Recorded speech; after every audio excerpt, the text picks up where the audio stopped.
tired. I've given that title to Thor. He can have it. I am done with that, battling for the realms, taking over realms. My granddaughter, hey, she's doing her thing now. I mean, Ragnarok happened, it's over with, and now it's time for me to explore. I never explored life. I never. Did I even tell you that Darrell was a writer and he's written books? Indeed DF3? so. Indeed so. Thank you all for all of that. That's a mindful for sure. And viewers, thank you for listening into Taboo Topics with Jean Broida this Sunday night, March 29th. I am your host, Jean Broida, and I am a lifelong UFO researcher, parapsychologist, and conspiracy synthesist. I like to connect the dots. I've written a book, it's an ebook as well, called Unknown Objects, the top 10 US UFO cases. And these 10 cases, which start with Foo Fighters after World War II and go up through the Phoenix Lights, which was a mass sighting in 1997. Reading about these integrated stories will help you understand why you must be crazy not to believe in UFOs and their alien occupants. Now, I'm an avid news hound with degrees in computer science, psychology, and education. And I'm also a practicing mystic, and I also love tarot and astrology. And what we're finding is that a growing number of truth seekers and star seeds are waking up in consciousness. And we're questioning, among other things, the emotional impact that this sweeping and decades-long official cover-up and multiple cover-ups have had on society, on individuals and on society as a whole. But overall, mystics, physicists, metaphysicists tend to agree we are living in really remarkable times. This show wouldn't be possible for the internet technology, for example. And what we're using this tool and other tools for is to come together as groups of light workers are awakening to universal truths. People are arriving at the same truths from different directions and in numbers never before seen on Earth as far as we know. So all of us here today on Taboo Topics with Jean Broida hope you will enjoy our discussions as we shed light in the dark corners of reality as we know it. So now let's begin talking about taboo topics, and I am thrilled to lead off with a continuation of the topic that I started last Sunday night, 7 and 9 p.m. Eastern Time. This was part one of an article I wrote, published in the dailyconspiracy.com and rebroadcast with kind permission. Thank you very much. This is titled Lawsuit Proves Rendlesham UFO Case. This is part two. Just want to encapsulate part one. At issue here is an infamous UFO incident near two military bases in the United Kingdom, where U.S. servicemen were also stationed, servicemen, servicewomen, I expect, and they were working side by side with Royal Air Force personnel and other military personnel. And it happened to have been a place where nuclear arms were stored. I wrote this article because a journalist, a so-called journalist, a so-called ufologist in Great Britain got a full page in a newspaper, which I cite in this article, which by the way was published January of 2019.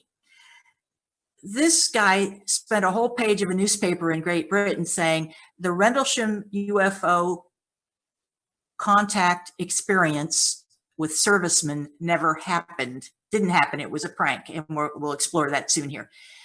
Rendlesham was a case where multiple lights were seen over multiple nights, and eventually a landed craft was encountered by servicemen, U.S. servicemen, who a couple of them laid hands on this craft. They noted hieroglyphics, they noticed humming and buzzings, and of course, eerie lights. It was on the ground. They went back later and found impressions in the ground. They found radiation traces. They found some physical evidence. And yet the military on both sides, US and British, denied that anything unusual had ever happened. They had seen the local lighthouse. And in part one, I quoted one of the participants, one of the witnesses, as saying, this was no lighthouse. We could see the lighthouse and we could see this glowing light as well. So here's part two. For reasons unknown, on December 30th, 2018, British newspapers such as the Daily Mail published Dr. David Clarke's false claim that the Rendlesham Forest UFO landing was a prank dreamed up by Special Air Service, SAS, tricksters. According to Clarke, the author of the article, SAS personnel decided to set up a hoax to fool the US military after an SAS squad was captured by US forces and brutally interrogated. As reported in the Daily Mail, quote, the SAS was said to have regularly tested US security by probing the perimeters of RAF Woodbridge in the English county or country there, which allegedly stored nuclear warheads and was believed to be a key target for Soviet agents. And as an aside, I just say always a target for Soviet agents. We're still back in Mad Magazine, spy versus spy versus spy. Still back in the Cold War, where it's always the Ruskies at fault, but I digress. Back to the article. One night in August 1980, SAS personnel parachuted into the US base as a stealth test. They didn't know that the installation's radar system had been upgraded, and consequently, the interlopers' black parachutes were detected immediately. The British airmen were arrested and taken for questioning. The SAS captives claimed that the US personnel beat them up, didn't believe they were actually British airmen, and called them unidentified aliens. 18 hours later, the SAS paratroopers were released after British authorities stepped in to clear matters up. According to author Clarke, who spent 3 years researching the case, he says, the captured SAS men plotted their revenge for years without saying anything about it. Quoting Clarke, after their release, the troopers made no complaint at their rough treatment, but were determined to get their own back on the US Air Force for the beating that they had received. In particular, their repeated characterizations as aliens that sowed the seeds of a plan. And they said, they called us aliens, right? We'll show them what aliens really look like. Clarke reported that the vengeful SAS airmen set up lights and colored flares in Rendlesham Forest. Black helium balloons were also coupled to remote-controlled kites to carry suspended materials into the sky, activated by radio controls, revealed the Daily Mail article. Thus, allegedly, the stage was set by humans for the incredible events which took place over 3 nights, December 26th through 28th, 1980, in the forest darkness. Now, anyone familiar with the Rendlesham Forest UFO case knows that the SAS hoax claim, if it is even genuine and not merely a flight of Clarke's fancy, can't possibly be true. Eyewitness accounts from U.S. military personnel stationed at Royal Air Force Bentwaters and RAF Woodbridge bases, combined with physical evidence collected after the incident, show that something out of this world really did happen. Shame on Dr. David Clarke, a lecturer at Sheffield Hallam University, who assists the National Archives with their ongoing release of UFO files created by Britain's Ministry of Defense, for spreading patently false information as fact regarding one of the highest profile UFO cases in world history. Clarke's information came from, get this, an anonymous tip-off from a man claiming to have been in the SAS. The person behind this bald-faced lie was too cowardly, or too well paid, perhaps, to provide a real name as the source of this misinformation. As I point out in my book, Unknown Objects, the Top 10 US UFO Cases, the US military has pursued an active and very effective propaganda campaign since the close of World War II to convince everyone that you must be crazy to believe in UFOs. The British military has adopted a similar official position, and that is deny, discredit, distract. Global military-industrial complex organizations decided decades ago to keep the general populace in the dark about the ET UFO presence on Earth, hushed up for two reasons: to prevent the collapse of the social order and to keep all the alien advanced technology for themselves, while the rest of us continue to slave to earn petrodollars or petro-euros, petro-yuan, etc. Fortunately, the internet has empowered truth seekers everywhere to conduct our own research. We don't have to believe mainstream news sources that have been instructed to debunk and ridicule all UFO reports. Not all such cases are true, to be sure, but there is plenty of real evidence, much of it from military sources, to support the existence of aliens among us right here and right now. Ufologists, people who study the UFO phenomenon, are debating if and when major world governments will come clean with the truth that UFOs exist. And some of us believe that disclosure is happening right now, including myself. Dr. Clark's debunking articles are classic examples of denial, discrediting the witnesses, and distracting the rest of the public from the truth that UFOs do exist. And military powers around the globe know it. How much money is this man receiving for knowingly leading his readership astray? One has to wonder. I have to wonder. It is deplorable that military-industrial cartels spend taxpayer money to lie about an obvious truth. UFOs are real, and they all have proof hidden from the rest of us that this is true. And it is well past time to call shenanigans on governmental cover-ups and move on to dealing with the reality of extraterrestrial beings in our midst. That's the end of the article. I'm extremely impassioned about UFO truth. It is my favorite and top paranormal topic. And there are comments to this article which follow, but I want to open the floor to Linda. And Linda, any immediate reactions to all of this?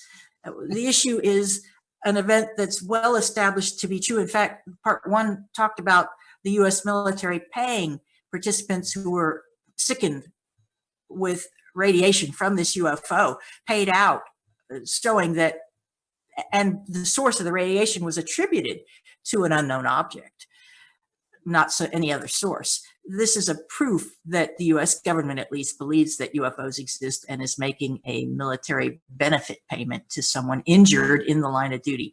What do you think, Linda?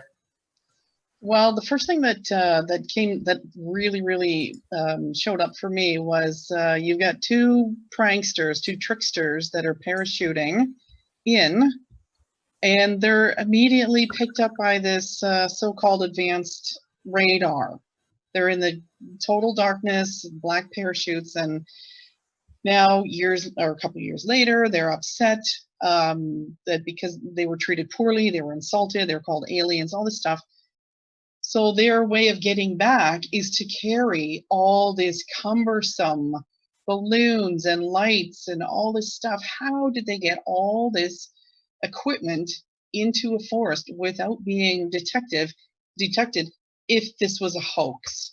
Okay, I don't believe for a second that this is a hoax. I believe 100% that this actually happened. If there's medical documentation that they had burns on them, there was the stencil that they did. The one of the gentlemen did the stencil right on the side of the craft. You can't make that stuff up. You can't Google that stuff. So And the binary downloads, right? precisely, yeah. Again, you just can't Google that stuff. How is it, if they're making this up, how did they come up with all this information? You have a parachute that is lighter than air, caught by radar, as opposed to balloons and lights and fake tinfoil crafts and whatnot. I'm sorry, but I believe these two gentlemen wholeheartedly, and they deserve a lot better than what they're getting right now. When I read about the alleged SAS prank, I thought immediately of the Roswell cover-up, where the U.S. military sends a dispatch, "Ooh, UFOs have crashed," and then the next morning, within 12 hours, "Oh, no, it didn't. No, they didn't. It was a weather balloon." And they showed pictures of weather balloon remnants. Weather balloon remnants, yeah, because under the cover of darkness, sure they can shred them, or they're probably shredded beforehand and then taken to the site, but because somebody probably would have noticed. You got a giant balloon that somebody is in the middle of the desert and they're shredding it. Of course, somebody's going to witness that. But I'm sorry, that's such a weak accusation on their part to say that they're hoaxing. It's so weak. I'm sorry. I believe these guys 100%. I don't think you need to apologize one little bit. I'm Canadian. We always apologize. Especially since you're taking my side. I'm Canadian. We always apologize. ODIN, Rendelsham. All right. Well, first of all, radiation sickness. That's the key to the whole case. How did you get the radiation there that individuals became sick from? Ignore the whole UFO area department of it. Ignore the crash site and the UFO incident itself. There's radiation there, and you do not just transport radiation and just leave it there, because it can affect communities, the land, the soil, and all the vegetation within the area. So you find that these people are now being paid because of radiation.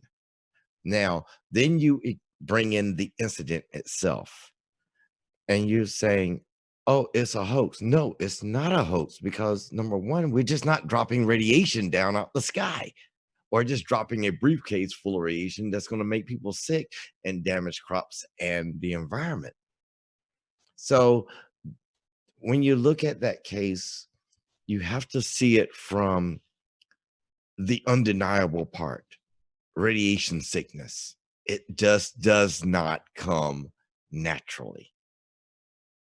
And that was a good article, just to say it. I like that. You made me think a little bit. I mean, first I go on the side of, nah, it's a hoax, until you said one word: radiation.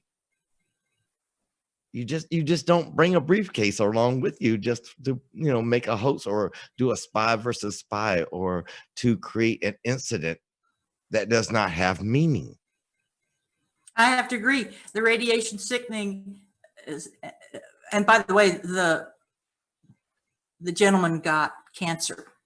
Oh, there we go. Did they answer the question? And died after the government paid. So, and Linda also touched on salient features, compelling features of this case, and books and books and books and books have been written about Rendlesham Forest. It was 1980, for heaven's sakes, 40 years ago. People are still talking about it because there's so much evidence, frankly. There were hieroglyphic-like markings around the base of this craft, which was round. It looked pretty much like a classic flying saucer, as I understand it. It had tripod legs that came down, and it was glowing, and I don't know that it was humming. Do you remember, Linda? No, I from what I understand, it was silent. There was no sound whatsoever, and that's I think that's what had them curious. They were swept with emotion, weren't they? Mm-hmm. Yeah. And they had recording devices going. So we have a good idea of what went down. And the people who touched the object had dreams and downloads, binary downloads in their dreams. That means zeros and ones, kept repeating. Long series of zeros and ones kept repeating, and until they wrote them down, it wouldn't stop. Well, how annoying would that be if it happened to you? You would know something was up. But traditionally in the military, talking about paranormal experiences is a sure way to get some kind of discharge, possibly dishonorable. Who wants to go there? Yeah, exactly. You know, you don't want to call attention to yourself. Exactly. Yeah, and exposing yourself to radiation, getting cancer. I mean, that's quite a prank, don't you think? That's quite a distance to go to get somebody back for beating you up. I'm not sure that radiation wasn't even a part of the prank. It was just that these guys did it. They had, let's go back to the article. They were saying they had lanterns and lights in the forest. Let's see here. They set up lights and colored flares. Black helium balloons were coupled to remote controlled kites to carry suspended materials in the sky activated by radio controls. Mm-hmm. So no mention at all here that they were responsible for any radioactive poisoning, which begs the issue of the radioactive poisoning. In other words, this guy's article is completely false, and it got full page coverage in the Daily Mail, the British Daily Mail, and other similar newspapers with similar broad readership. Yes. Well, you know what they say about baffling brains. I'm not going to say it, but I'm sure you can get what I'm saying. Yeah, I'm not sure we say that in the United States, but okay. If it's not profane, if it is, we don't care. We're not bound by the FCC. Bullcrap baffles brains. Okay. I will agree. And yeah. And another issue, like I said, if this guy got topped, play and reviews and people talking about his article, he's just a spreader of fake news, fake information. And I would write a letter to his editor or those above him to reiterate, excuse me, this is another fake news story. And you are really putting a damper on something that really happened to gentlemen and ladies of the armed services serving overseas, especially from the United States side. I agree completely with that. It's disrespectful. I mean, you calling them liars to their face. I mean, not the government calling them liars. The writer of the article, first of all, yes, with the incident itself, we call disclosure, we wanting it, but no, it's a government that's covering it. And that's not neither a lie nor a falsehood because it deals with security clearances. But his article is the lie. It is fake news. It really is fake news. It really, really is. You hit it right on the head there. And that's why I wrote my article, to rebut, first of all, to defend the veracity of Rendlesham Forest as an event in history, and to let people know that the U.S. government took it seriously enough to make a medical payout, and that was pretty significant too. It wasn't chump change. This guy came down with cancer, and he's not the first one to say, I was exposed to UFO radiation and got sick, but he was the first one to get a payment from the U.S. government, which is a type of proof that there was something out there. It wasn't just a prank of the British forces. It wasn't a mass hallucination. It wasn't a lighthouse. It wasn't a weather balloon. It wasn't Venus or swamp gas or any of the other stuff that is classically cited as the cause for unexplained aerial phenomenon. And in fact, this aerial phenomenon landed on the forest floor and sat there humming while these guys were approaching it. If it had intelligences inside, they undoubtedly knew these guys were there. I mean, the current state of technology on Earth would allow that to happen. A craft such as this, which was described as a typical UFO, maneuvering with sudden stops and strange angles and not gliding like a glider or flying like a helicopter. No helicopter noise, nothing like that. As Linda said, noiseless. Something definitely went down. And I agree totally with what ODIN said, that it's disrespectful to people who serve their countries and help provide us the national security that the United States government is talking about all the time to defend many, many decisions at very high levels. And that's the way it's got to be. I get that. But national security, another drum I beat as a journalist, is that national security is used all the time to justify hideous expenses for black op projects and justify policy, in my opinion, that doesn't serve us, the people. Taxpayer money is used to fund all these black ops. Who needs it? It's time to get over that and spend the money in good, productive channels to rebuild the country, in my opinion. Yeah, we don't need to fight with each other. I personally, I'm done fighting with the rest of the world. I don't want to fight.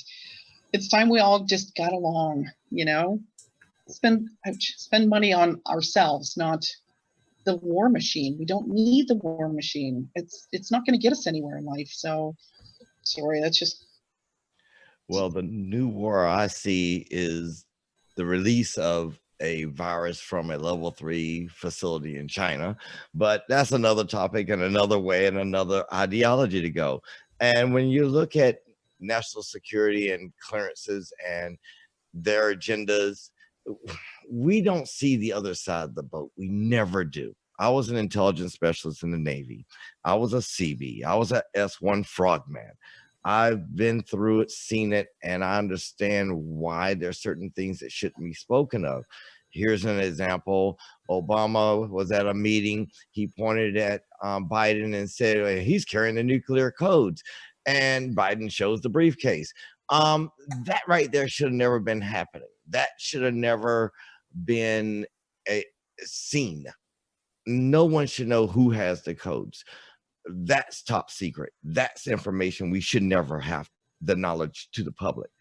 We shouldn't have the knowledge of your password to your computer. Okay, that's top secret, right? Okay, there we go. There are certain things that should be kept hidden and in the dark, because if I am doing it freely, that means you can access me.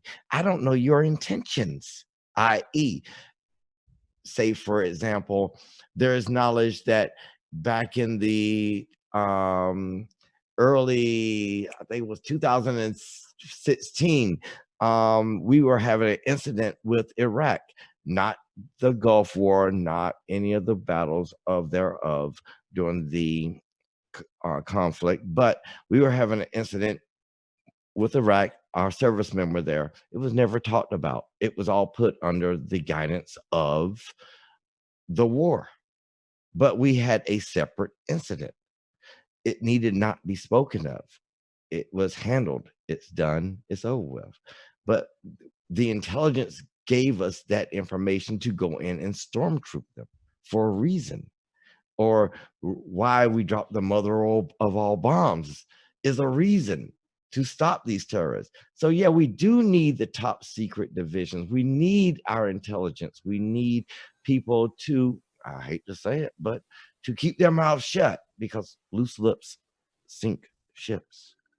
Of course, that's the famous refrain from World War II regarding especially the theater of war in the Pacific. Am I right there, Darrell? Mr. Odin? Yeah. So I pulled up the article part 1 because I wanted listeners on Taboo Topics with Jean Broida, thank you for tuning in, to understand that at Bentwaters Royal Air Force Base in the United Kingdom, it was U.S. Air Force police officer John Burroughs. He was stationed at Bentwaters and was part of the investigative squad that was led by Lieutenant Colonel Halt. Now, both Burroughs and another guy, Peniston, walked right up to the glowing object that lit up the forest gloom. And later it was Burroughs, John Burroughs, who developed congestive heart failure after the incident. And he always attributed it to radiation poisoning from close proximity to the UFO. A British Ministry of Defense document confirmed this theory. So there's paper document saying a UFO caused radiation that affected a serviceman. What more proof do you need that UFOs are real? And yet people are still, do you believe? Do you believe? It's not a matter of belief, people. Not a matter of belief. It's a matter of certainty. Okay, certainty. Now, with the help of the U.S. Department of Veterans Affairs, the VA, and U.S. Senator John McCain's office, Burroughs won that lawsuit in 2015. He claimed the veterans that his medical condition was the direct result of exposure to UFO radiation, and he was granted full medical disability. And a huge paycheck. He said, I was lucky. I found two to champion my cause. My attorney, Pat Fresconia, and Senator John McCain and his staff. And through their efforts, I received life-saving heart surgery to replace a badly shredded anterior mitral valve caused by the UAP, that's the UFO radiation, and a settlement from the Department of Defense and VA, admitting I was injured in the line of duty in December of 1980. And I may have misspoken. I'll do a quick search while someone else takes over here, but Burroughs may well still be alive. Or does anybody happen to know? I'm not sure on that knowledge, but I'm very proud to say that he actually got the disability. And number two, his claims were no longer accusations. They were verified and vindicated by them giving him a check and the acknowledgement. And another thing I would like to know is, what type of radiation was it that came from that craft? Because every type, there's multiple types of radiation out there. Was it alpha, gamma, whatever? It would be in his bloodstream. Now, I bet you his blood work itself is top secret.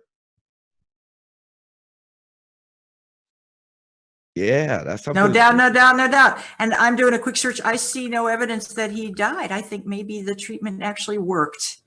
Apologies for not being on top of that, but hey, that's how there's so much information going out. I'm reading it's life-saving heart surgery, and that's such good news that the VA and the DOD and a senatorial office all support the idea that UFOs are real, not fictional, not something to laugh or sneer about. And right on, baby, right on. With that, I think we have probably flogged this article sufficiently. Let's move on. And Odin, what have you brought to our paranormal roundtable here on Taboo Topics with Jean Broida? Thanks, everybody. Head over to my YouTube channel, click subscribe, and if you click the little bell next to the subscribe button, you will get notices when we are live Sunday night, 7 to 9 p.m. Eastern in the U.S. Mr. Odin, are you ready? I am here. Now I am ready. I decided to do a search for something that would bring an additional eye of information to the public, to those that think they know what others are using against them. The evil eye, a closer look.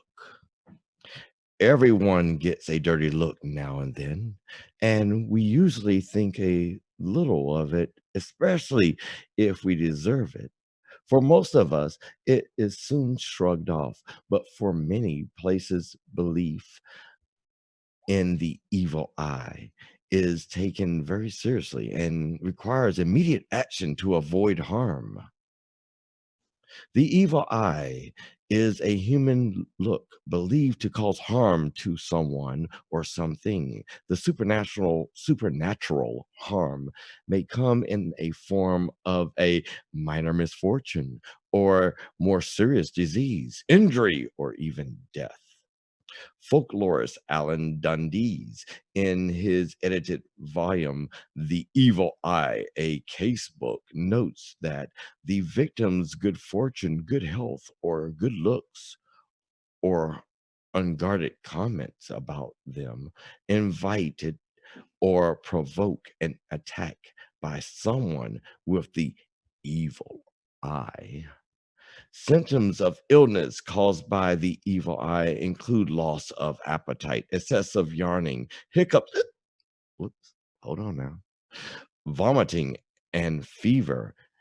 In some cases, I will add death. If the object attacked is a cow, its milk may dry up.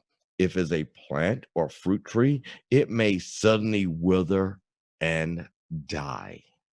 The evil eye is also to cause a number of other maladies, including insomnia, fatigue, depression, and diarrhea. Diarrhea. Mm. In many places, disease is considered a magical as well as a medical issue. And the reason a given person succumbs to a malady may be attributed to a cause or curse instead of random chance or exposure to a virus. It can even affect objects and buildings. The evil eye cast upon a vehicle may break down irreparably, while a house so cursed may soon develop a leaky roof and insect infestations. Just about anything that goes wrong may be blamed on the power of the evil eye. The evil eye is well known throughout history. It is mentioned in ancient Greek and Roman texts, as well as in many famous literary works, including the Bible, such as Proverbs 23:6. Eat thou not the bread of him that hath an evil eye, neither desire thou his dainty meats. Dainty. The Quran and Shakespeare plays show that as well.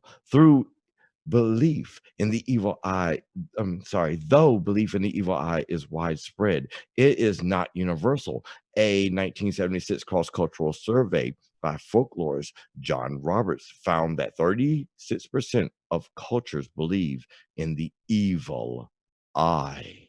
The evil eye is essentially a specific type of magical curse and has its roots in magical thinking and superstition. Mhm.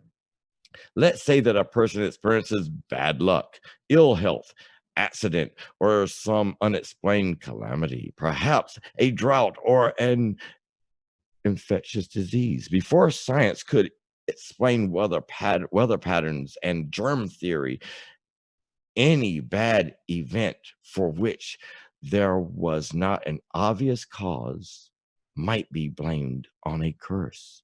Curses include the evil eye, are an answer to an old age question of why bad things happen to good people. Eyes are said to have special powers. They are said to be the gateways to a person's soul. Shifting eyes are said to be subtly betrayed liars, while a steady gaze may be endearing and mincing. Depending on the circumstances, eye contact can create an intensely personal connection, whether between lovers or superiors and subordinates. Glaring or intense staring can convey power and authority over another. And of course, actors use their eyes to convey a wide range of emotions, including love, hate, disgust, boredom, scorn, surprise, and envy. In fact, it is this last emotion, jealousy, that underlies the evil eye's cultural association with magic.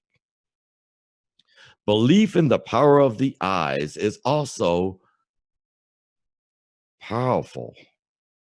It is so powerful that any eye affliction has come to suggest evil and bad luck. People who are cross-eyed have uncontrollable eye twitches or spasms, a condition called, oh God, what is it called? I can't remember. I'll remember it. You know, the eye twitch. Um, God, Blemisfair. I cannot remember the name. I remember it.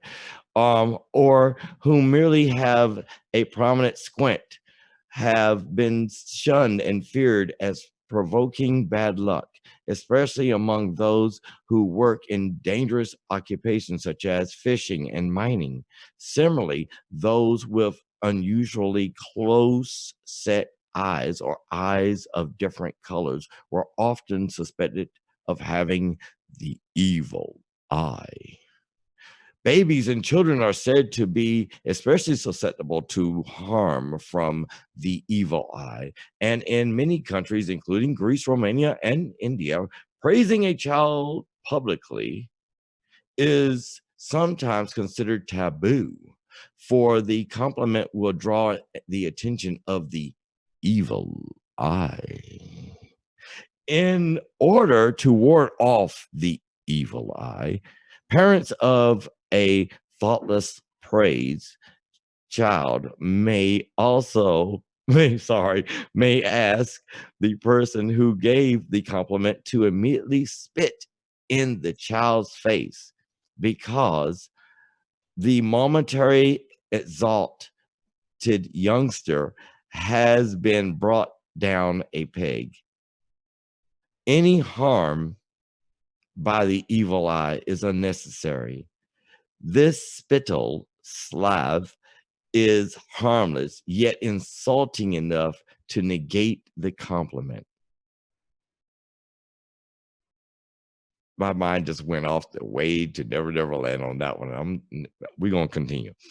Who has the evil eye? Maybe you do. Maybe many believe that bad intentions is not necessary, and that some people can cast an evil eye without even knowing it. If one person is believed to have the evil eye, other members of his or her family are often treated with suspicion, and any children are assumed to have the curse as well.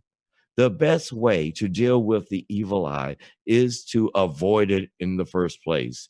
The method varies by culture, geographic region, and personal preference. In Latin America, the evil eye is known as mal de ojo, and belief in it is especially widespread in rural areas. In Puerto Rico, for example, newborns are often given a good luck charm called the asbech to protect them from the evil eye, which is a black-handed fist that they give them to them as a children. Amulets can be worn to deter the evil eye, often using the color blue, symbolizing heaven or godliness, and an eye symbol. Charms, potions, and spells can also be prepared. Garlic can be used to deter the evil eye, and some believe that just saying the word garlic offers protection. Okay, vampires.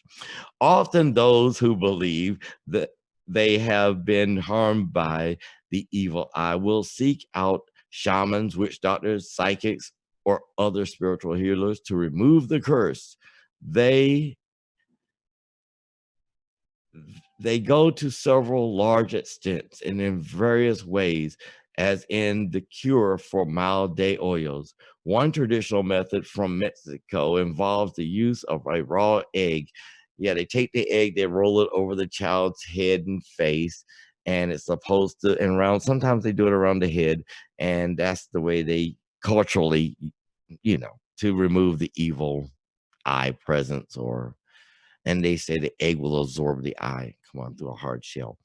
The egg, a universal symbol of purity and birth, is said to absorb evil energies as it passes over the forehead and prone body of the victim. The egg is then broken over the bowl of water, and the resulting form closely examined for any unusual shapes. An oval or eye shape seen in the yolk or whites is said to indicate that the evil eye's power has been successfully removed from the victim.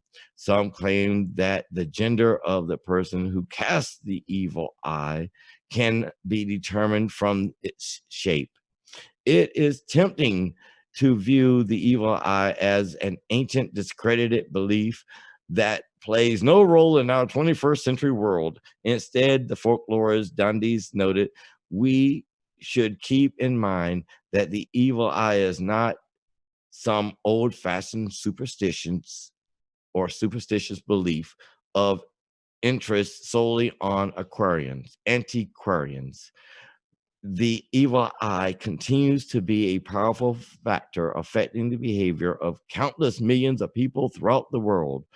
Though belief in the evil eye can be a harmless superstition, it can also be dangerous in some circumstances. Anytime one person believes that another has harmed them, whether naturally or supernaturally, intentionally or accidentally, there is a potential for deadly retribution.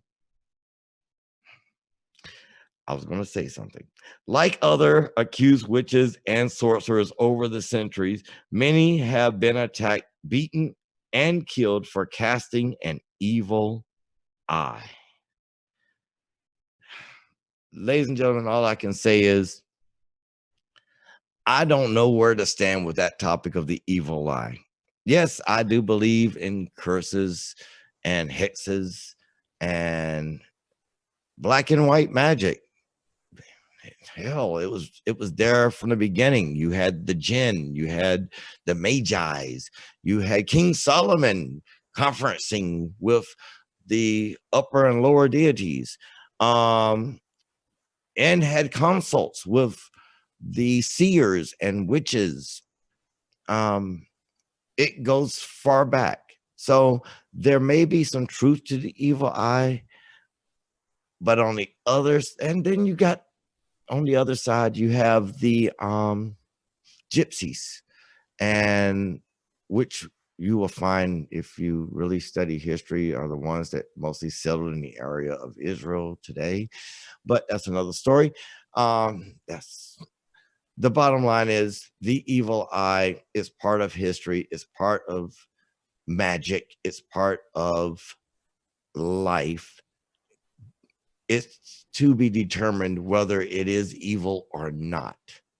But also note it deals with intention. And if you think you know everybody's intention, you're living a lie. Thank you very much. That was an awesome article and timely, or at least synchronistic, shall I say, meaning that I encountered this whole evil eye thing traveling in Greece and Israel as a student, college student. Had the great fortune to do a lot of traveling. And I'd never heard of this evil eye thing. I was already a pagan and witch type person and paranormalist, so open to what mainstream people would call folk superstition. But I'll tell you what, in Athens and Piraeus, the port there, they believe in it. There was just an astonishing amount of trinketry that was revolved around the evil eye. So to ward the evil eye, which was terribly bad, like basically a cursing mechanism, those with the power to curse with an evil eye, and cast the evil eye, and etc. It's poetic, but it's also apparently thought to be quite real. And as a witch myself, and as a person who lived a gypsy lifestyle for years, I'm hip to it. They have these little glass trinkets that are blown. I'm sure not blown. I'm sure they're cut from tubes and heated and fashioned into a shape. And they put a little metal loop in there so that they can be sewn onto clothing and hung from as a pendant from a necklace. These evil eyes reminded me immediately of mirrors sewn into clothing in India and those countries in that area that reflect negativity. The reason you sew little mirrors all over your hats and everything, very decorative, but not merely decorative, to repel unwanted energies. Evil eye, same way. And it's interesting, this little trinket or talisman in magic terms, it's a talisman. It's to ward off the evil eye. It's a good eye. and they are often blue with a white and black center, so looking like a human eye, not always eye-shaped, sometimes heart-shaped. But these were everywhere, everywhere, everywhere, everywhere. This is a deep-seated belief and not to be sniggered at, in my view. I have to say one more thing.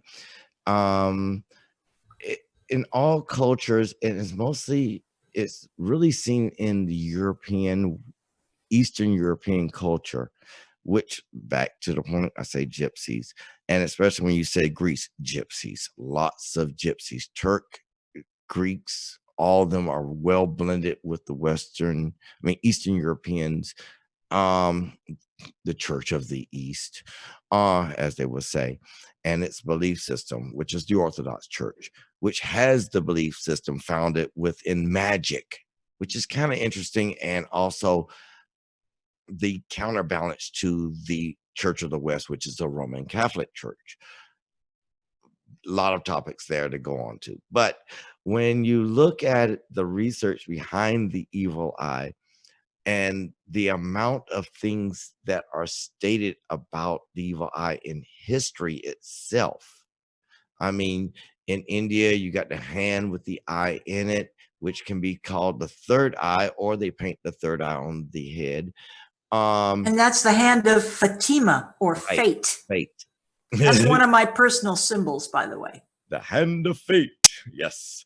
And that image, it's traveled from many cultures. Yes, it gets misconstrued. It gets changed, i.e. beliefs and ideologies and thoughts. They change over time. But the basic premise that stands clear is that every belief, idea, or thought pattern has an origin in some form of reality, i.e. fairies, vampires, the stories that you hear of Grimm. They all fall under the same ideological thought. The Hansel and Gretel story. Come on, those you right in the middle of it. They give you the witch. The witch stared at the children, gave them the eye. They were hypnotized. Evil eye, right? It's seen. There you go. She got the book up. Yep, you on it. And that's I'm just gonna let it go. If Jean, well, don't let it go. Let's hear from Linda. Linda, go for it. Go for it, girl. Unmute yourself, honey. Okay, where do you want me to start? The evil eye? Dig in, girl. Dig in. Okay, dig in. Okay, so I do a lot of energy work, and I use, every time I'm doing a reading, I will have certain stones for certain readings. And this one that I've just discovered, that I've had it for probably 10 or 15 years, a zestulite, and I didn't realize how powerful this particular stone was. So my opinion on the evil eye is this: if you believe it, it will happen. I like to compare it to if you really 100% believe that the smoke from burning cardboard will cure your cancer, it's going to cure your cancer. And that, I know it's kind of a reach from the whole evil eye thing, but I mean, symbology. I practice candle magic, and the only symbols that I use are stones. So I've got garnet here, and a merlinite, and a sodalite, and I've got tourmaline. But they're there to enhance the energy, but not to cause harm. It's just to enhance the energy that I need to do readings. Symbology, I try and stay away from that because it's somebody else's belief, and I need to have my own beliefs.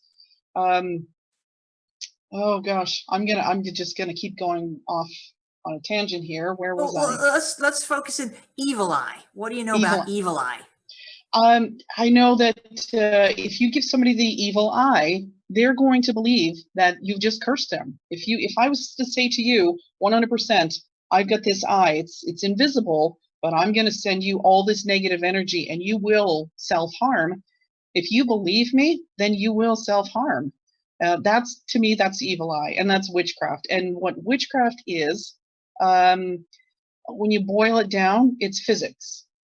And then, you know, you branch off. What is physics as far as witchcraft goes, and source and all these things? It's all quantum communication. We are all interconnected. So I don't like to call myself witch. The only reason I do is because it makes other people feel comfortable. Do you know what I mean?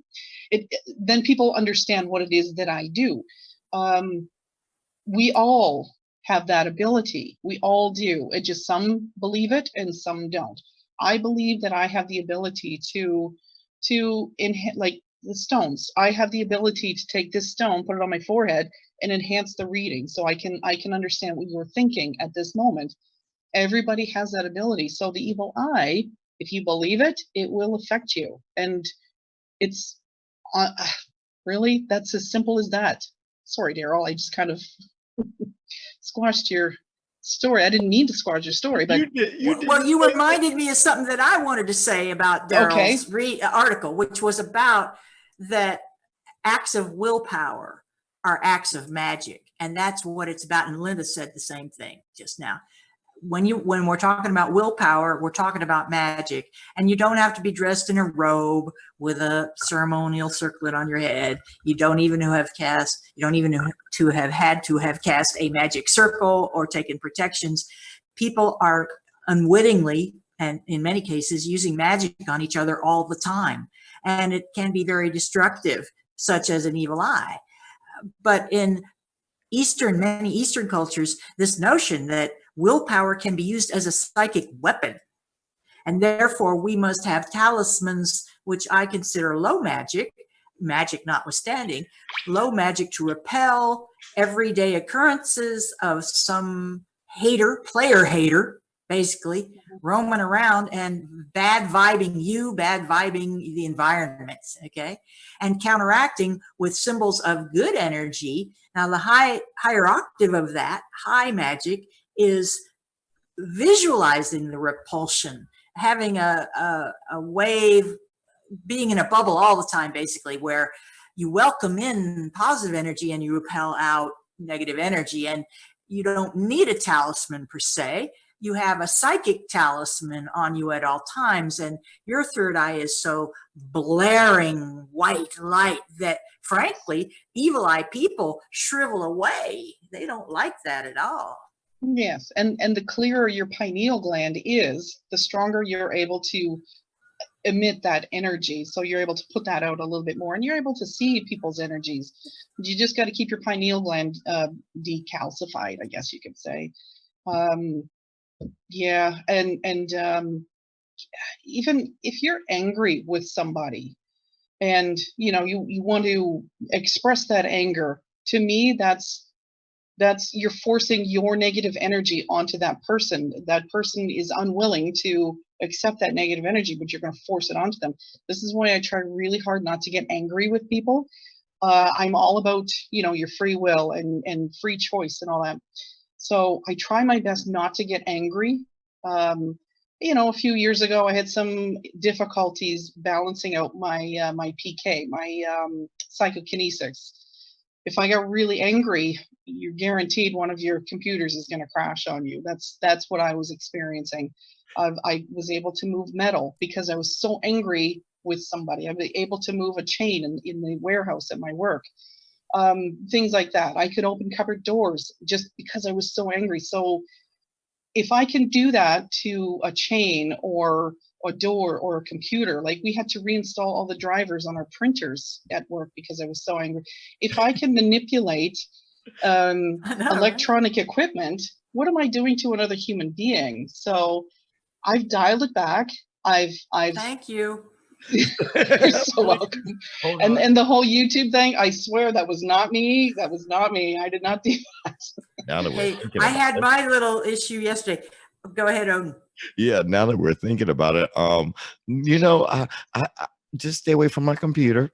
I love you. I love you. You need flowers. You need listen. You need hand of faith. Yes, we're on the same team. Yeah, we're on the same team. But you know, Same team. the one thing that I have to remember is that I'm trying to figure out what came first, the evil eye or the third eye. Because if you date them back in the history, they run about the same course, and everything has to have an opposite. Well, don't you think, in as much as light emerged from dark, am I right? Or did dark emerge from light? Well, Chicken or the egg? were they simultaneous? But think of it this way. What is it? You have two emotions when you're born and one instinct. You know what they are? Two emotions and one instinct. Okay. Love and fear. Love and fear. Thank you. And what's your one and only instinct? I'm hungry. Survival. That's your only instinct. Everything else you're taught. When you're born, when you're still in utero, you're sucking your thumb. And when you are born, you're introduced to food, and the only instinct we have is survival. So we cry for food, and so that leads me to believe that the third eye came before the evil eye. So we're taught hate, we're taught anger, we're taught all these negative emotions. We're not born with them. We're taught those things. We're taught judgment. So in my opinion, it's just my opinion, the third eye came first. But in the bizarro world, we can actually say. Well, in your little world, Odin, you can have it any way you want. But in my world, I'm with Linda. I'm a light worker. Linda too, I'm a starseed. I'm saying the good came first and the bad was jealous and came after. Hold on. I'm going to join you because I don't want no problems, okay? Linda's Ooh, the power of peer pressure. Ooh, didn't mean to go there. Excuse me. Yeah, it's a very interesting topic, though. Very interesting. It is. I'm thrilled you brought it, Odin. I wasn't expecting it. Well, and I'm pleasantly surprised. I was going to go deeper for you, but I said, first time I'm going to give her just a taste of what I'm trying to figure out and understand. That's why it's Odin's realm of investigation. That is cool. That is awesome. And in this day and age, and especially given current events, ward against the evil eye, repel the evil eye, people. My viewers of Taboo Topics with Jean Broida, please repel the evil and embrace the good. Do whatever it takes, whether you need a talisman, crystals are helpful. Linda, before I forget, could you clue everybody in on the candle work that you're doing? I had a conversation with Odin yesterday, and he brought it up. He said I should be burning candles, and I don't do a lot of low magic. I'm a high magician. So tell us all about it. I always have candles burning. Some people have the talismans and whatnot. That's something that I don't do. I don't have talismans. I have some jewelry, but I wear rings, and once in a while I'll wear a pendant. But depending on what it is I want to attract, yes, that I've got some of that too. Mine are in chunks. I don't have the wands. I just couldn't find those.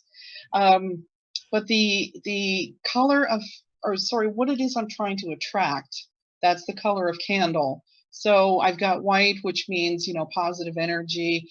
If I'm burning a black candle, then, it's, I'm just repelling the negative or absorbing the negative energy, because I really, really want the positive to come through. And if I'm thinking of a person that is trying to harm me, then it's a black candle. I'll have one black candle and two white ones, and that way that person will never harm me.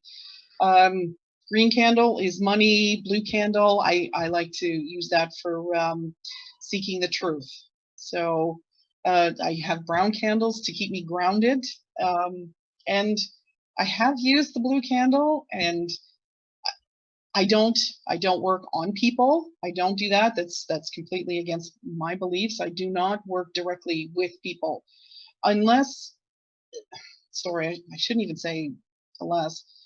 if somebody I know is physically harming somebody else, you know, if somebody is in danger, then I will use my candles and my craft, I guess you could say, to block them. And I've only ever twice, in all the years I've been doing this, only ever twice have I had to bind somebody. But those two people were, they were creating a very dangerous situation for somebody else. I know it is removing their free will, but I would rather remove somebody's dangerous free will than have somebody else get hurt. And so once that person is no longer in danger, I'll just kind of back off, and then it's no longer a problem. But each candle color, you know, I've got a pink one here that's for love. I've got some red ones there for passion. Yeah. And so these candle colors would undoubtedly correspond with chakra colors or any other color. Yes. Yeah. Yes. So orange Color would scale. be more, yes. I like the Metaphysical orange color one scale. for the, correct, yes. Yeah. Yeah. So the orange I like to use for the sacral chakra. Mm-hmm. I needed a lot of work in that area. I needed a lot of work in my throat. So again, that's where the nice cool blue comes through. I have a couple of blue stones that I will use. If I have trouble talking, that means my throat chakra is blocked, or is just not, it's not open as much as I need it to be. So I'll use a blue stone, a blue agate, and some blue candles, and that will help me. It sort of helps me talk, and sometimes I'll be talking away. It's like, oh darn, what was that? What was that sentence? Where did that sentence go? I'll bring in my blue candles and my blue agates and calm myself down. So I try, and again, candle magic, I don't like to leave my area. I don't like to use it on people unless they specifically ask me. You know, I have a question. Sure. Now, a lot of people want to talk about there's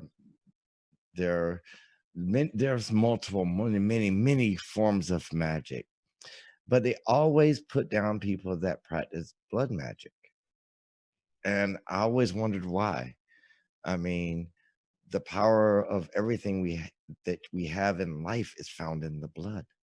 Yeah, it's life. And you know, I use a garnet, you know, once in a while for my readings. And garnet, if you hold it up to the light, it looks like a drop of blood that's just dried, but it just happens to be shiny. But it symbolizes blood, and it symbolizes life, and it enhances the power behind your life. So it helps you. There goes my sentence again. It's gone. It just enhances your life a little bit more. When I was practicing magic daily, at new moons or dark moons, absence of moon in the sky from the point of view of Earth, we'd collect some of in fact, menstrual fluid in sanitary conditions on some tissue, let it dry, and save it for dark moon if I wasn't in sync with the dark moon. And lots of witches are in sync with the dark moons and full moons. And female witches often do menstruate with the dark moon or very near it at the time of waning energies, as opposed to the full moon, which is waxing. So it doesn't need a whole lot, just a bit of blood. It's the essence of these things. It's not quantity, it's the essence, the essential natures. And would burn a little tissue on an incensor with mostly cleansing herbs and spices, such as even menthol. Boy, you haven't lived until you toss some menthol on some charcoal, frankincense, myrrh. We did all the stuff, and it is this is very powerful stuff. And the idea is, in our case, it was for protection and possibly invocation. Right. Never meaning anybody harm with any of this. But as you have both pointed out, if anybody's coming after me or my family, I will use whatever resources I have in defense, and with as much love as possible. But I'm not going to just roll over and let people take advantage. I don't believe in defense. I'm 100% offense. I'm Well, like this. thankfully, you're not terribly offensive yet. Oh, look. I'm like Miss Chains and computer breakdown. I'm on her side, okay? I'm offensive. I'm just like straight, no cut cars, straight down the road. But you know, they've given, you know, that's a whole show for you, Gene. You can do a show on magic and have a blast. Well, know when I that. do, I'm having Linda back. That's for You sure. know you're gonna have to have her, Miss Chains. And speaking of which, it's time now to hear from Linda Dillman. Before we do, thanks everybody for tuning into Taboo Topics with Gene Broida. I'm your host, Gene Broida, welcoming Linda Dillman, practicing psychic witch and just generally an awesome woman, and Darrell Neely Sr., known better perhaps as ODIN. We're having a great time here this Sunday night, March 29th. Next up with a paranormal topic of interest to us here on Taboo Topics is Linda Dillman. Take it away. Okay, so here's what I brought. I read your article about Rendlesham Forest, so I thought, you know what, I'm just going to keep on with that particular topic. I'm sure you are. So I got my glasses on, so I'm having trouble seeing this far. Have you heard of the Shag Harbor incident? Shag Harbor, I have, but I couldn't tell the story. So go ahead and okay. For viewers out there, they may not have. How about you, Odin? Are you familiar with this one? I am unfamiliar. That's Canada, isn't it? That's Canada. Yes. Yeah, Canada. Yeah. And I think I don't want to let the cat out of the bag. I think I know more than the average person. But this is your story. You take this. Okay, so it was around 11 p.m. This article I got, sorry, I should back up here, from the National Post. It is about 3 years old, so I'm just gonna, so the dates are gonna be a little bit off a little bit. Around 11 p.m. on the night of October 4th, 1967, most witnesses thought it was a doomed aircraft. Okay. Among those who saw the string of flashing lights on that clear moonless night were 3 RCMP officers, scores of fishermen, and airline pilots flying along the province's rugged southwest coast. But a series of searches turned up nothing, no wreckage, no bodies, no clues as to what really happened that night 50 years ago. Okay, so I'm going to fast forward here. A Halifax area man later uncovered a trove of government and police records that would make the Shag Harbor incident Canada's best documented and most intriguing UFO sighting. Okay, hundreds of UFO sightings are reported across Canada every year, but none have had the paper trail as Shag Harbor has. So here, I mean, our RCMP, if they go to the gas station, they have to get a receipt. There's a paper trail. So there's a paper trail for every tiny little thing that went on during this investigation. In a series of RCMP reports, a correspondence sent by telex, this is internet way back in the day, sent by telex between military officials in Ottawa and Halifax, there are specific references to unidentified flying objects, and no attempts were made to explain what people were reporting. So they were just kind of brushing it under the carpet. They didn't want to deal with this at all. Chris Stiles, he is the UFO researcher who dug up all those documents, and he still to this day remains baffled by the case. So he says, to this day, I don't know the absolute answer, but we're still finding things. So the 50th, okay, so he has, he's a keynote speaker at the UFO festival. It points to an explanation that hardly seems possible unless you have a sense of what Stiles has uncovered so far, and he has uncovered a lot of stuff. To be sure, the most compelling evidence comes from an eyewitness by the name of Laurie Wickens. He's now 67, well, now he's 70, so this was 3 years ago. 67 years old back then. Now this is his words. There was 4 lights in a row. There was 4 in a row. They were going on and off, said Wickens. At the time, he was 17 years old. driving harbor with a friend and 3 young women. One came on, then 2, then 3, then 4, and they'd all be off for a second and then come back on. So he wasn't sure he was about to witness an airline disaster. Wickens found a phone booth and he called the local RCMP detachment. Questions were asked about his sobriety. So they were more concerned about him being drunk than they were actually a plane crashing into the harbor, which they call it a sound, not a harbor, because a sound is really low, or sorry, it's a shallow water, it's about 20 feet deep. But he wasn't drunk. You know, he's 17 years old. He wasn't supposed to be drinking anyway. So several other people called the Mounties that night. They all told the same story. Okay. Soon after, Wickens was among dozens of people who gathered at the water's edge, watching in amazement as a glowing orange sphere about the size of a city bus bobbed on the waves about 300 meters from the shore. About 11:20 p.m., it slipped beneath the surface without a sound. So very silently, just kind of went down. 3 of those wharf. So the people. So there's a bunch of people on the wharf. 3 of those people were police officers. They were RCMP. One of them called the Rescue Coordination Center in Halifax. A Coast Guard cutter was immediately dispatched to conduct a search.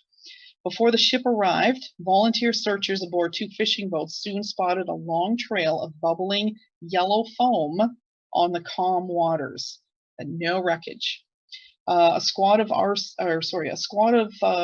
Canadian Navy divers later failed to turn up any clues after a 3-day scan of the harbor floor, according to military records. To this day, Wickens still has no idea what he saw. All I know is that we saw something and something came down, he said, adding that he believes that the divers pulled something out of the water. I can't prove it, but in my opinion, they found something. Wickens he's now the president of the Shag Harbor UFO Society, and they have the panel discussion every year, and the 50-year anniversary, which was in 2017, it included Ralph Lowinger. He was one of the pilots aboard a Pan Am Flight 160. He was 33,000 feet in the air, so he would have been right above it when this thing came crashing down. But he denied that he saw, he didn't deny it. He just didn't report that he had seen anything. So Lowinger and the other crew members never reported that they saw anything. Their story came to light about 6 years ago when Stiles tracked them down. So he did some hunting. He really, really tracked these guys down. What sets the story apart is the impact. The witnesses by several independent and very credible witnesses. I mean, the fact that they thought it was an airplane, that to me means that they saw something. They didn't make it up. They weren't just drunk, you know. And you can't. There's no way that they would have had that shared visual unless there was something actually there. It's worth noting the search at Shag Harbor was conducted during a highly charged period in Canadian history. The space race was on, and so was the Cold War. Russian submarines were known to frequent the East Coast.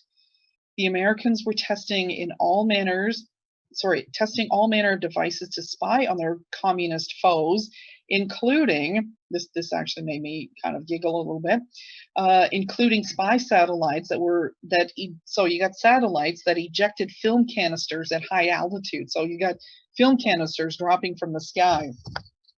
But this was in 1967, so that was state-of-the-art technology.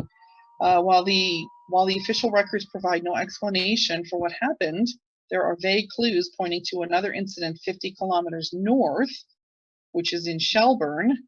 And in Shelburne, there was a U.S. U.S. naval base. They said that they were oceanographic they studied the ocean. I can't pronounce that word. But that was just a facade, but they were actually a military base. And a lot of people witnessed this craft going in that direction. Clues keep coming in. So so I wanted to go to this story here as well. Where are we here? So we're familiar also with let me get up here, with the one in Manitoba. The one in Manitoba at, where's the word here? Oh my goodness, where is that word? My eyes are sort of adjusting here. So the Falcon Lake, I'm sorry, Falcon Lake. So at Falcon Lake, this happened about maybe 5 months prior to Shag Harbor.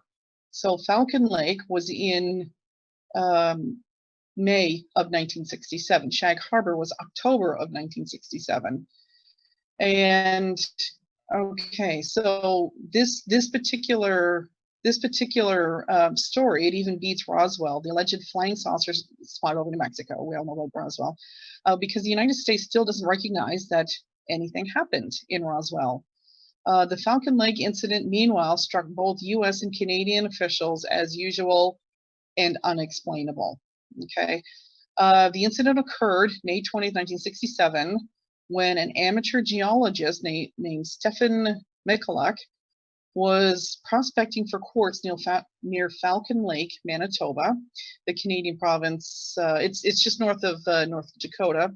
And let me see.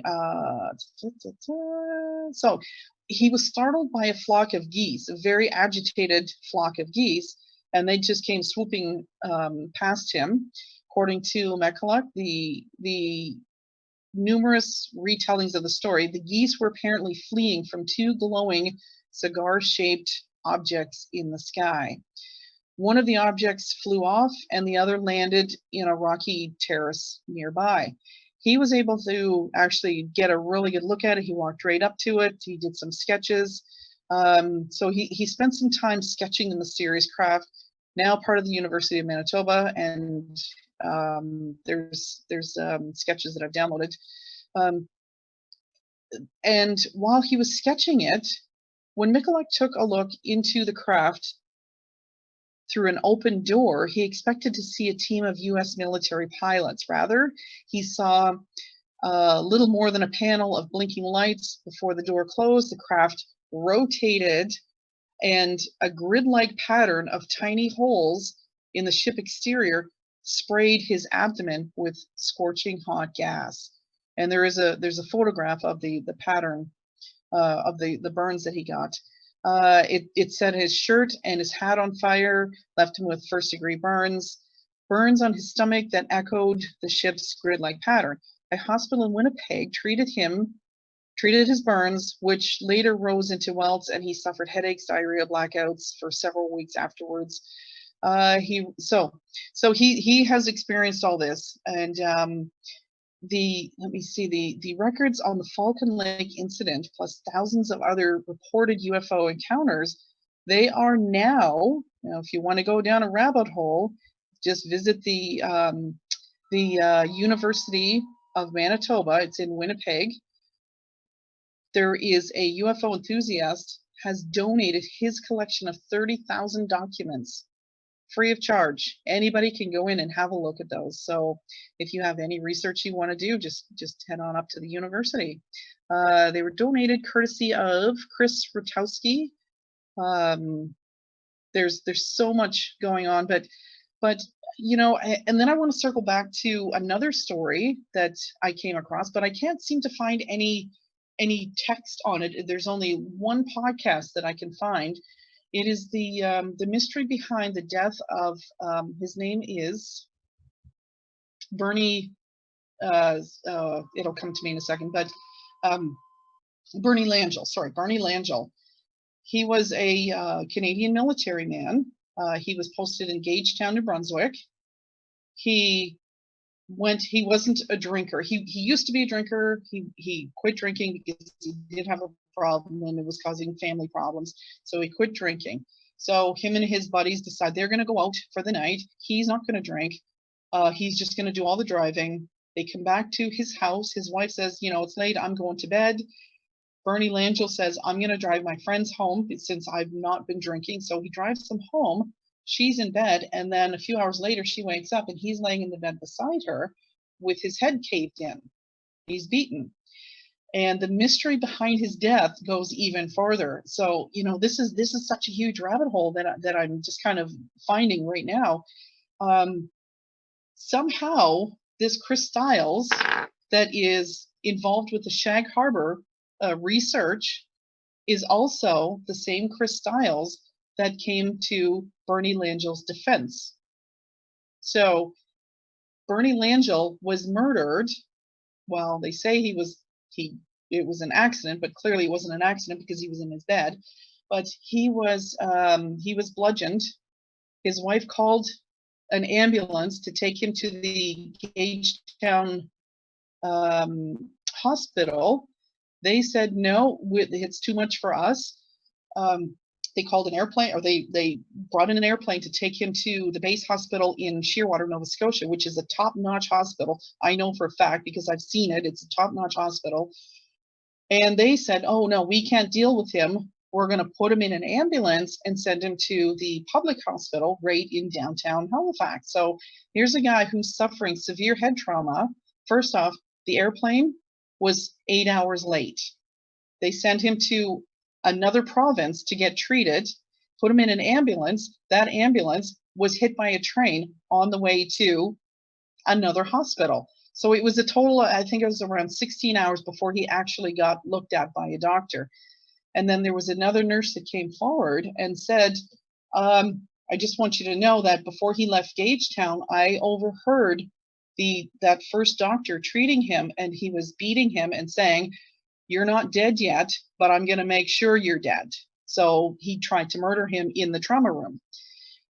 And so these three stories I'm finding are so interconnected because it has a lot to do with U.S. military experimenting. And in Gagetown, what they were doing was they were experimenting with Agent Orange. And Bernie Langell was also stationed in Shag Harbor during that incident, and then he was sent back to Gagetown. 6 months later, he's beaten to death. So there's my question. What happened? What is going on? I think my main question is, back during Roswell, Eisenhower supposedly made an agreement with extraterrestrials. They're allowed to come in and harvest humans in exchange for technology.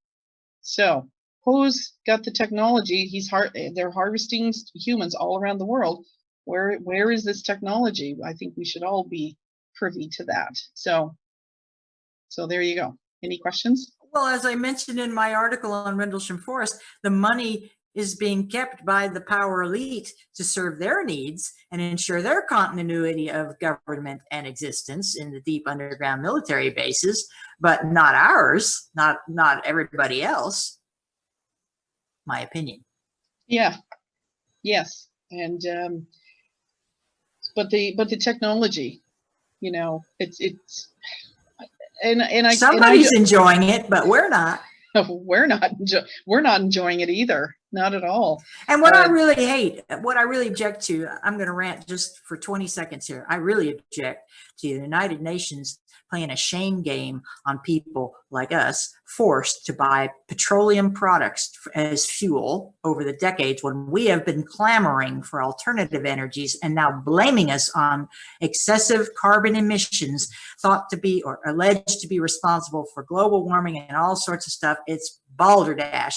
It's a political agenda that I really object to, but that's not metaphysical or paranormal, although maybe it is. It's Greta Thunberg. Greta Thunberg. Oh, don't even say the name. Don't invoke the energy. But these articles, the Shag Harbor foam, that's what I remembered, the foam. And it's reminiscent of case after case after case where a UFO shows up, it poots something out, some kind of physical residue or evidence, and then that evidence dissipates. It's gaseous, it's foamy, it's streaky, it's granular. but within 24, 48 hours, it's completely gone. And yet there are residual effects, such as the plant growth is affected for often years and years and years afterwards. Yes, absolutely. There was, and now from what I understand, like I went there a few summers ago to Shag Harbor, and they said where this craft landed, the fish don't like to go there. So it's a dead fishing ground now.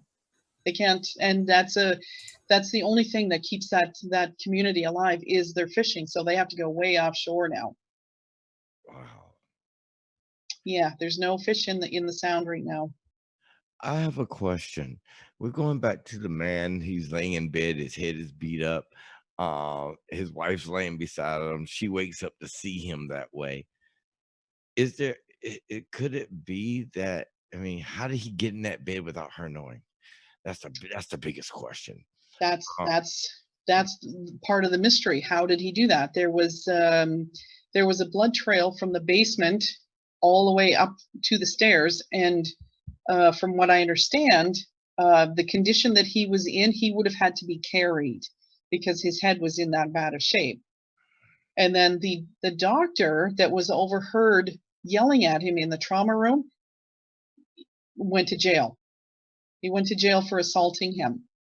The nurse was terrified. She was sent out of the room when all this was going on. She was sent out of the room, and she could hear through the door him beating Bernie Langell, and yelling at him.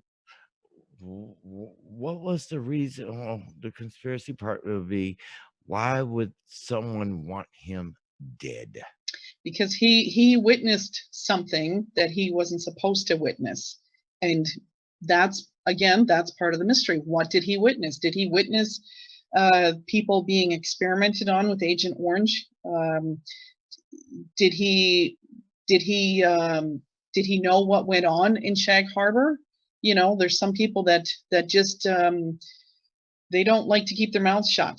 You know, top secret is top secret. But if you see something that is not, if you know that it's harmful to somebody, you're going to say something. You know, so his integrity, maybe that came into play. But nobody's talking. And I can't find anything in text. All I can find is one podcast, and it's Bernie Langell's grandson that is doing all the searching. There's no, the ambulance was definitely hit by a train. There's two stories. There's the ambulance stalled on the train track, and they were trying to remove him from the back of the ambulance when it got hit. And then the other story is they just stopped the train, or stopped the ambulance on the tracks, and got out and left him in there. But he managed to survive that, being hit by a train as well.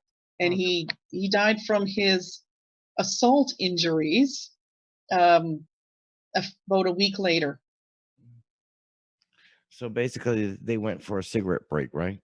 Pretty much, yeah. While he's sitting on a train track, yeah. Yeah. But you think, this is a major head trauma. Why did they fly him directly? Why did it take 12 hours to get an airplane there? He was living on a military base. There's no reason for them to take that long. And from Shearwater, the military hospital in Nova Scotia, to Victoria General Hospital right downtown Halifax, it's at least an hour and a half drive, because there's all this traffic and you got to drive through city streets. It'd be quicker to drive them than it's in the flight for them. Yes. Yeah, and it'd probably been more safer. Yes. No. And the planes may have been otherwise occupied. We will never know that aspect of it. But when you're a dot connector, such as yourself, Linda, and Darrell, Neely, ODIN, and me, all of us are looking at a story here, a story there, and a story there. And what I like about this, Linda, is that you brought three stories in to integrate them as one. This is great synthesis. That's awesome.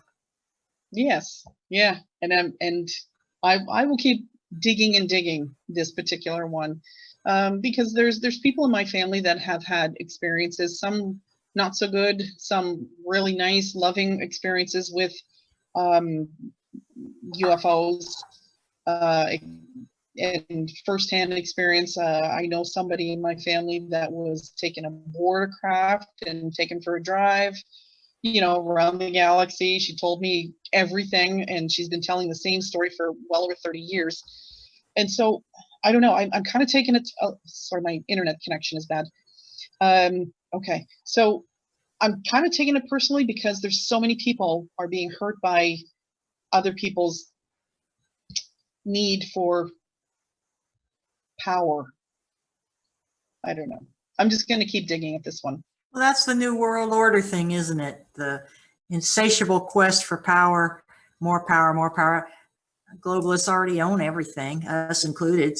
And I know that sounds negative, but it's just the way it is, people. And consciousness workers say the space between our ears is the place to work on. That's the place we have control over. And that dictates how we respond to stimuli of all kinds. What's going on in the world now. I've been in several Zoom meeting groups where people are talking about, yes, we need to be aware of what's going on in the outside world, but as a guiding principle, as a guiding concept, vibration is what it's all about. And again, we're getting back to this flow where you're welcoming positive energy and shunting out negative energy. And on that note, Linda, I believe you're ready to maybe pull a tarot card for, I'm curious to know just a general forecast, just a single card even as a symbol or talisman. Do you want to do to everybody, but well, our viewers certainly.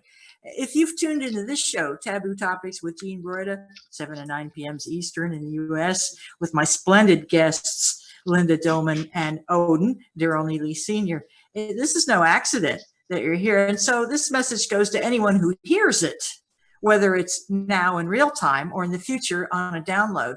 Let's hear what Tarot has to say and tell us a little bit about your deck there, Linda.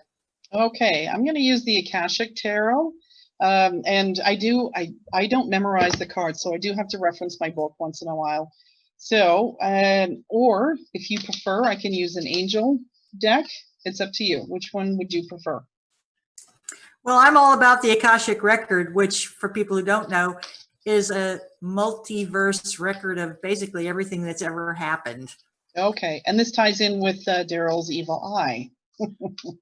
So Darrell, I'm going to let you do the honors. Tell me when to stop shuffling. Halt. Halt? Okay, right off the top. So the question is, you just want to know like the sort of the what's going to happen in the world in the news. Oh my. Well, the way I use tarot is for feedback from cosmic feedback and advice or warning. So go ahead. So this is the muse is what I've gotten. So just to kind of taking the temperature of the world. Where are we here? The muse is the muse. So the muse, M-U-S-E. The muse, M-U-S-E. Yeah. It's amusing. It's amusing. Now, if I could just find her page, that would be great. 15. Sorry, I just have to. I refer to my book all the time because I never apologize for learning new things. In my opinion, okay. Never apologize.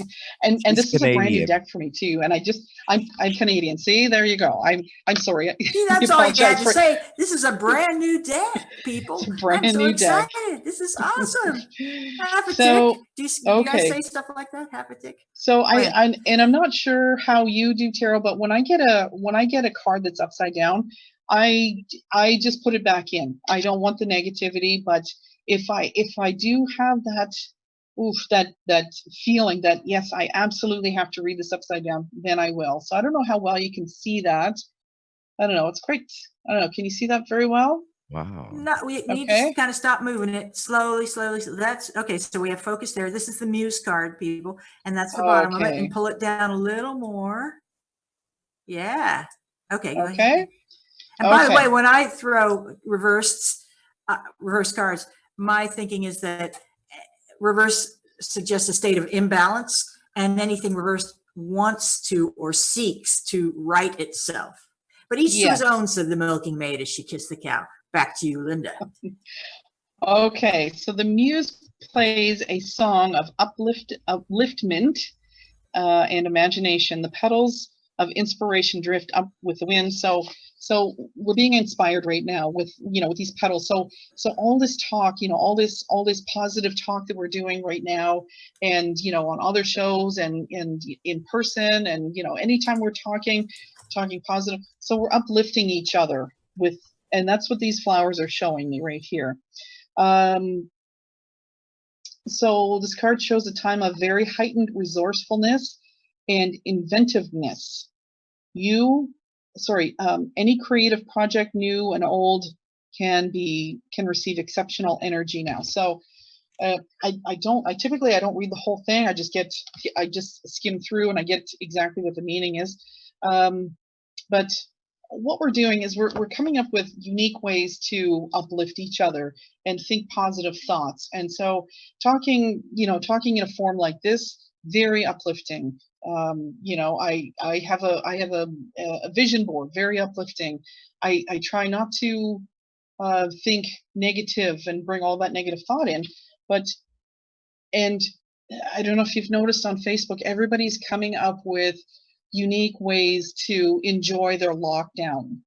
So there's so many people are coming up with these great things, and it's fun, and it takes our mind away from all the doom and gloom that's going on outside in the world. And that card right there, that's what that's telling me, is that we're being inventive, and everything that we're dealing with right now, all the negativity, it's going to be okay. We're going to be fine because we're going to make it okay. So it's time to muse, to amuse, and to be amused or be mused. Be mused. Yes, absolutely. Be bemused. Be bemused. Yes. Naturally, we're not making fun of anyone's hardship here. No. This is advice from the universe. This is absolutely. Keep perspective on what's going on. Certainly our hearts go out to anyone suffering at any time. But a lot of people believe in soul contracts. We bought into all this before we incarnated, and we're just playing it all out. Yes. That was awesome, Linda. I love this Everything you brought is just awesome. Same with you, Odin. It is that part of our show now where we shout out our triumphs and our accomplishments, our projects, perhaps our books, anything of that nature. Go ahead, Odin, lead us off here. And by the way, we have 10 minutes left or so keep that in mind. Go ahead. Well, let me just get it down, Pat. There's been a big mystery going on within the network. People don't know exactly what's going on, but I'm going to expose it tonight because I got to. I feel real good. You know why? I'm in a new location, a new place. I have a nice warm bed. I got my computer here. It's not on the desk yet, but it will be on soon. Just moved. Thank you very much, everyone. And guess what? I didn't ask for one single crying person to say anything about it. But I'm going to say one thing. I'm looking at the month of June. June, we will have Global Enlightenment Radio Network on FM frequency in Washington, D.C. since I did pass my FCC FM band test. So I do have my call letters. We will be on live radio. Yes! Starting June. Number 2. So we're going to be, yes, both internet, yes, and we will be broadcasting in the nation's capital of the United States of America. Brought to you by Odin. Thank you. Number 2, I'm very proud of this show. Jane, you knocked my socks off again. You had me think in another direction, dig a little deeper, look a little further, pull in, reel out, and I'd hooked a big fish with that evil eye. Well, I have to say, this show is your fault, sir. You told me I'd be good at this, and viewers will decide for yourselves. But I have to thank you for the encouragement, the support all the way along, and everything that Global Enlightenment Radio Network is doing for me. Well, we love you, man. We love you. Oh, I love you back, Ned. Okay. Now, next part. I'm considering going back to writing. I have a novel in my heart that needs to come out. And believe it or not, I'm not going to do sci-fi fantasy this time. I'm actually going to dip my fingers into a little bit of romance, a thriller as well. So it'll be a little romantic thriller. Haven't titled it yet. That's what I'm dipping myself into. On the other side, people, I suggest you tell your friends tell your friends, because I know I can see how many people are actually listening to the stream and watching. Okay. All of you need to contact your friends and your friends' friends to tell them to listen to the Global Enlightenment Radio Network, because we're getting ready to take over. Gene Broida is taking over. Yeah, and go to my YouTube channel, people, please. Oh, yeah. Taboo Topics with Gene Broida. Subscribe to that. And the little bell will notify you when we go live Sundays, 7 to 9 p.m. Eastern. Linda, shout it out. Hold on. I got to say, I love Linda. Okay. She might break some chains over here. I better be getting no computers now. Okay, Linda, we love you now. We love you. We love you. Okay. Right, go ahead. Okay, so obviously I do tarot. My training is photography. I did some applied photography, so that's I'm going to keep for my hobby. That's what I've been doing my whole life. I do the tarot, and I use tarot as guidance, and sometimes I do have some counseling clients that I'm dealing with. Right now, I'm working in retail, which is just kind of a placeholder, and I'm trying desperately to get out of retail. So the tarot, the photography, the counseling, that's my forte, really. I have a Facebook page. It's called Sage Tarot Reading, and I have the Patreon site, which is also Sage Tarot Reading. And boy, I could really, if I'm going to quit my retail job, I'm going to need some help here. I also have a children's book that I wrote. It's just a tiny one. It's on smashwords.com. It's just an ebook. I wrote it so fast. I think there might be one typo in it. I did my own editing. I did my own graphics and all that stuff. So it's on Smashwords. All you have to do is look for my name. It's there. I think it cost 99 cents. It's nothing major, but it's my first attempt at writing. I have 2 novels in mind. One is all about the paranormal that I've experienced throughout my life, my astral travels, my everything. My mentor is actually on the other side, mentoring me as we speak. So this is why I don't get angry at anybody. She won't let me get angry. That's awesome. Yeah. So that's a little bit about me. Well, it's my turn now just to Yes. wind up this episode, March 29th of Taboo Topics with Gene Broida. You can find me online at my website, www.lightwork111.com, which is under construction a little bit. But please go to my YouTube channel, Taboo Topics with Gene Broida, or tabootopics.life/shows. And you can get into the YouTube channel there. I'm growing this YouTube channel. You can be a founding subscriber if you click the little subscribe button. I would love for that to happen. If you ring the little bell, you get notifications. Check out my Amazon book, Unknown Objects, the Top 10 U.S. UFO Cases. And before we have to cue out here with our exit music, please feel free to contact me. I'm Jean, Jean, at lightwork111.com. Linda, is there contact info for you? Should people just want to get a hold of you?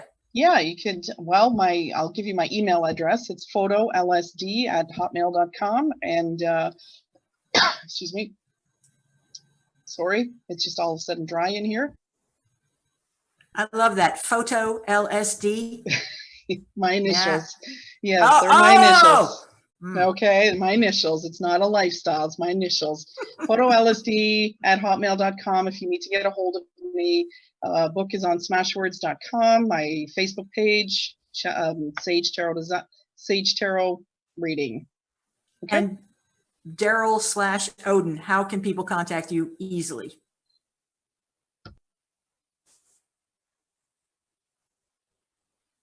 Don't hear you. Still not hearing you. See, I thought I hear you. I was mute again. Good. Go ahead. All Wrap right. it up here. If you want to reach me, I mean, geez, just go to Global Enlightenment Radio at gmail.com. I'm down with the sickness. I love to hear your stories, your wants, your desires, your dreams. And I use people as inspiration for life and to find out what good shows I could bring on, what good hosts we can have, also for publishing their books as well. So Neely Worldwide Publishing, Global Enlightenment Radio Network, also Summer Fusion. Yes, we're everywhere. So guys, listen to Gene Broida. Call Linda. I mean, hook up with her. Hook up with Gene. Hook up with Global. We are inviting everybody out there in Viewerland. Please stay in touch. Let's raise our consciousness together. And I spy with my little eye, the little clock on the computer, and it's telling me to wind this up and take it home. This is our take on it, people. Thank you all for listening in to Taboo Topics with Gene Broida. That would be me at tabootopics.life/shows. At my YouTube channel, Taboo Topics with Gene Broida. Can you tell I'm a little bit tired?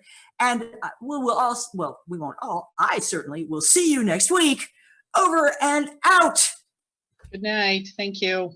Peace.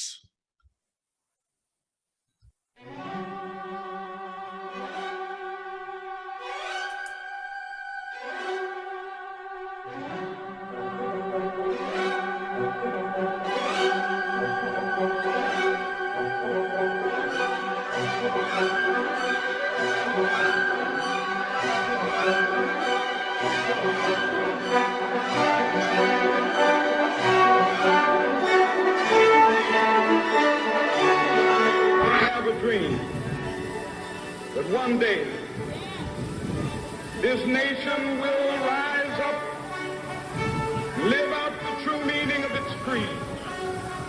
We hold these truths to be self-evident. In the councils of government, we must guard against the acquisition of unwarranted influence, whether sought or unsought, by the military-industrial complex. The potential for the disastrous rise of misplaced power exists and will persist.